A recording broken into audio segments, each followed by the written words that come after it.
और आज है वर्ल्ड एनवायरनमेंट डे, विश्व पर्यावरण दिवस, जिस मौके पर देश भर में प्रकृति को बचाने का संदेश दिया गया। कहते हैं धरती है तो भविष्य है, पर्यावरण बचाना ही मानवता का सबसे बड़ा धर्म है। 5 जून को विश्व पर्यावरण दिवस मनाया जाता है और विश्व पर्यावरण दिवस ऐसे समय में आया है जब पृथ्वी लगातार संकेत दे रही है कि विकास और विनाश के बीच की दूरी अब तेजी से खत्म हो रही है। आज संकट केवल जलवायु परिवर्तन का नहीं, बल्कि जल, जंगल और जमीन के टूटते संतुलन का है। और इसी को देखते हुए पीएम मोदी ने संदेश दिया, देशवासियों को शुभकामनाएं दी और पर्यावरण संरक्षण के लिए कार्य कर रहे लोगों की सराहना की।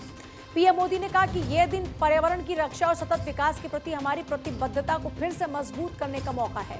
प्रधानमंत्री मोदी ने सोशल मीडिया प्लेटफॉर्म पर यह पोस्ट करते हुए लिखा कि विश्व पर्यावरण दिवस की सभी को शुभकामनाएं। मैं पर्यावरण संरक्षण के लिए समर्पित सभी लोगों की सराहना करता हूं और साथ ही कहा कि यह दिन हमें पर्यावरण की सुरक्षा और सतत विकास को आगे बढ़ाने के लिए अपने संकल्प को दोहराने की याद दिलाता है।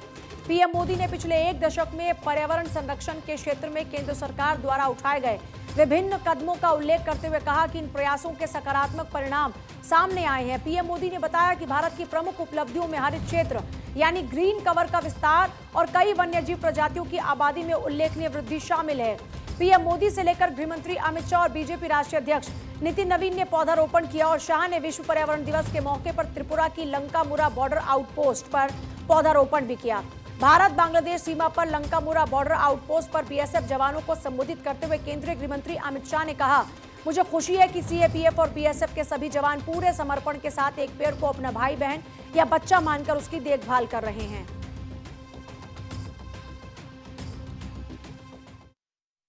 सदैव ये सोचना चाहिए कि जो बाढ़ हमारी सीमा की रक्षा करता है, जो बीएसएफ की चौकी हमारी सीमा की रक्षा करती है, वो लगाने में कितने वृक्ष कटे हैं, इतने वृक्ष लगाने की जिम्मेदारी हमारी है।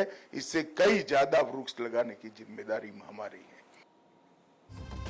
और इसके अलावा यूपी के सीएम योगी आदित्यनाथ ने विश्व पर्यावरण दिवस पर अपने सरकारी आवास पर एक पेड़ मां के नाम अभियान के तहत आम का पौधा लगाकर सभी को विश्व पर्यावरण दिवस की शुभकामनाएं दी।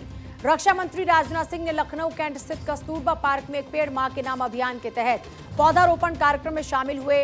वहीं दिल्ली की मुख्यमंत्री रेखा गुप्ता ने भी विश्व पर्यावरण दिवस के मौके पर दिल्ली की मुख्यमंत्री रेखा गुप्ता ने शुक्रवार को राजधानी में 18 नमो ऑक्सीजन पार्क का उद्घाटन किया। सीएम ने इस मौके पर शहरी इलाकों में हरियाली बढ़ाने को, पेड़ पौधे लगाने की कोशिश को बढ़ावा देने पर जोर दिया। उत्तराखंड के सीएम पुष्कर धामी और राजस्थान के सीएम भजनलाल शर्मा के अलावा केंद्रीय मंत्री शिवराज सिंह चौहान ने भी विश्व पर्यावरण दिवस पर प्रकृति बचाओ का संदेश देते हुए पौधारोपण किया। दूसरी ओर शाह के बॉर्डर मिशन की बात करते हैं और केंद्रीय गृह मंत्री अमित शाह त्रिपुरा के दौरे पर रहे, जहां उन्होंने सीमा सुरक्षा का जायजा लिया, बीएसएफ जवानों से मुलाकात की, साफ शब्दों में ऐलान किया कि देश में किसी भी कीमत पर डेमोग्राफी चेंज नहीं होने दी जाएगी।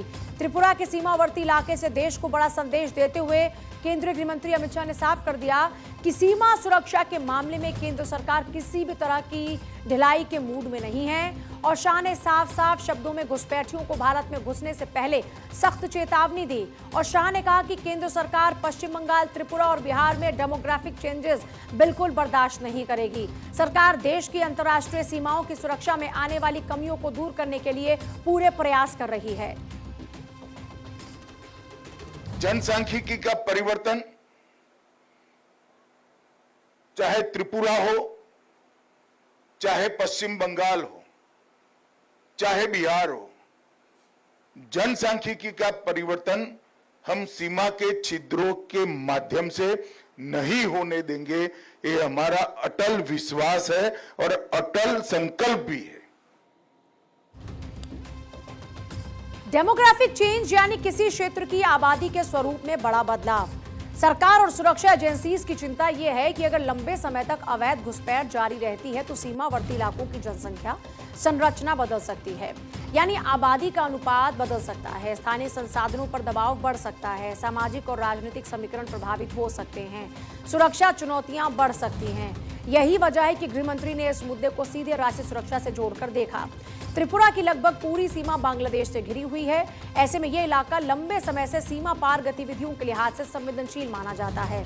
ध्यान देने वाली बात यह है कि अमित शाह ने सिर्फ त्रिपुरा की बात नहीं की, उन्होंने पश्चिम बंगाल और बिहार का भी नाम लिया और इसके कई मायने हैं।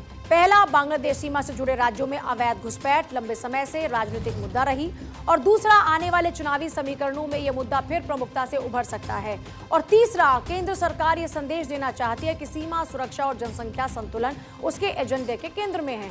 सरकार की कोशिश यह है कि घुसपैठ को सीमा पर ही रोका जाए।